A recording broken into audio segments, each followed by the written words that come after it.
Hello, this is Don Lewis, and welcome to our third episode. We here at Witch School are still unpacking and getting set up in our new location. What? It's a toilet skull. See? At any rate, in this episode, I thought we would share with you some more interviews that we've done.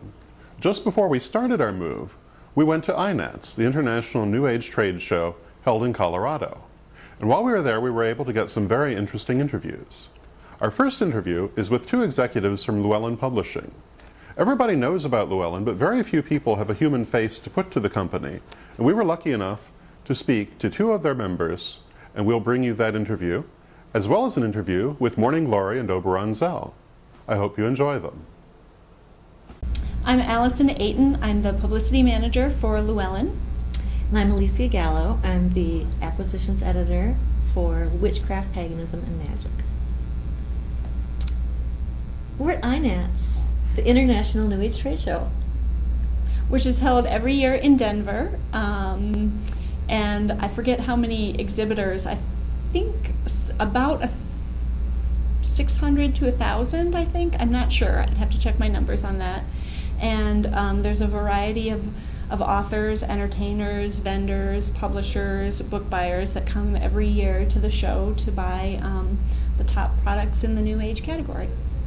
Myself, this is my fourth INATS. Llewellyn has been coming, I think, since the inception of INATS, which I'm not sure how long it's been going on, probably 10 years plus.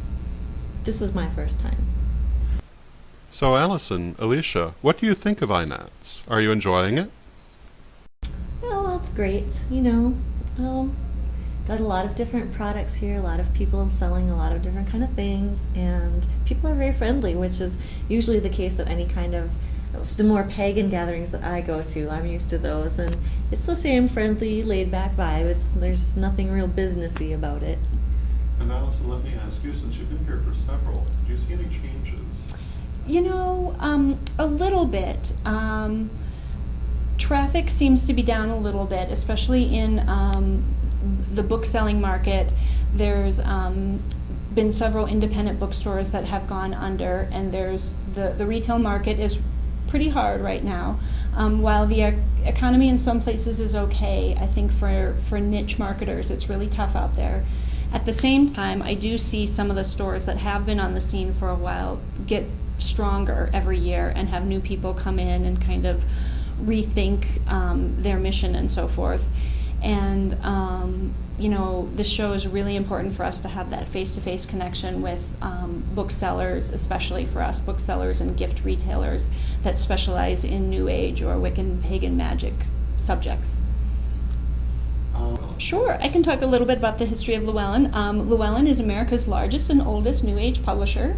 It's been around since 1901 and was founded by a guy named Llewellyn George, who was an astrologer, who lived on the West Coast, I want to say Seattle, and first ran the company. He published the Sun Sign book and the Moon Sign book. The Moon Sign book was actually his first publication. And then our current owner, Carl Llewellyn Weschke, took over the company in the 60s. And under his auspices, the company has grown to publish about 100 to 120 new titles a year in a broad range of New Age subjects, but primarily Wicca, paganism, magic, astrology, tarot, and different forms of divination, and also kind of alternative health and healing, conscious living, and self-help. Carl is definitely a visionary. He really is the face and the passion behind Llewellyn, absolutely. Especially in the 60s, he was very involved with the pagan community, and for a while he owned and operated a bookstore called Gnostica, and they held festivals every year called Gnosticon. Again, that was in the 60s and 70s, were really very popular. Carl's always been really active in kind of local politics. He was a member of the ACLU for several years. And today, due to health issues, he comes into the office probably about 2 days a week. He does have limited mobility right now, but he's still very much a part of Llewellyn and is definitely, the driving force behind the vision and the subject matter and the passion of Llewellyn. So he's very much involved. We all have regular, daily, multiple email contact with him, if not in an actual face-to-face meeting. Yeah, he's always working from home. He's absolutely dedicated, reads all the manuscripts he can. He's just, a lot of times he's doing my job because he's making direct contact with authors and contracting things. And so he's still very, very much like the core of the company that we all depend on. And his wife Sandra is currently our president, and she's kind of more the chief operating officer, if you will, kind of the purse strings and the business sense.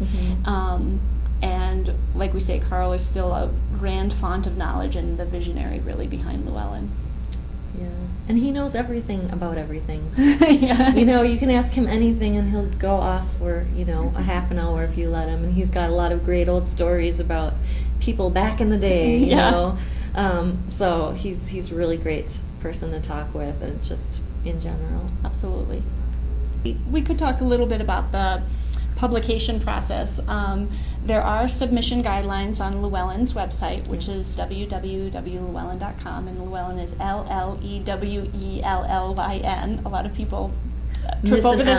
Yeah, miss an L, which is totally understandable. 4 L's. And if you click on the bottom, there's information on our submission guidelines in different categories. And I would recommend to pagan authors out there to kind of do a little bit of research before you submit a manuscript to a publisher. There are plenty of websites out there that talk about, beginning writers, and just kind of peruse those a little bit before you contact a publisher to put together your package in a professional manner. Absolutely. We joke, but in all seriousness, spell check your manuscript. Make sure that it's something that really falls within, if you're submitting it to Llewellyn, our subject matter. For example, we don't do any children's books, and there's a lot of pagan parents out there that really, there is a market out there for pagan books for children, but that's not going to be Llewellyn at this time right now. Right. And know that it really does, even on an expedited track, take at least a year for a book by the time it gets in the door and gets on Elysia or one of the other acquisitions editors' radar. At least a year before it's going to come out in print. Yeah. So people are surprised about that And I would also add, sometimes. just to, besides researching the publisher, because you're going to want to know what they concentrate on, what are their fortes, and you really want to have a good idea for what's in their catalog before you contact them.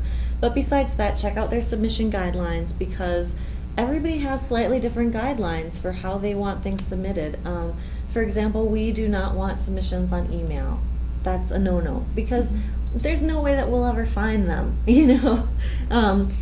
I have even more in my email inbox than in my real inbox. So, and no, also it's not uncommon. A lot of pagan authors are often artists too, and while it's okay to maybe include a piece of art that's illustrative of what you're going for, know that most publishers don't necessarily always use cover art suggestions that authors provide. So just to be aware, and like I said, some of this information can be found on kind of like an Authors 101 type website for people.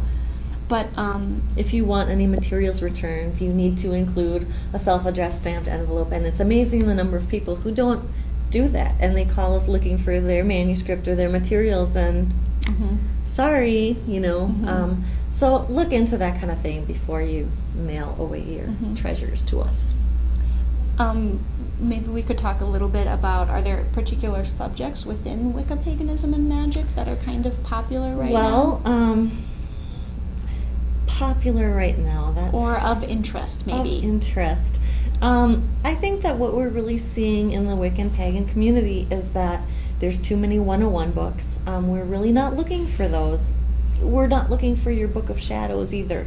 So we're looking for more advanced topics. And the more people you talk with, the more times you hear that from people. So if I were a pagan author, I would be out there going to events and festivals and talking to people and finding out what they're interested in.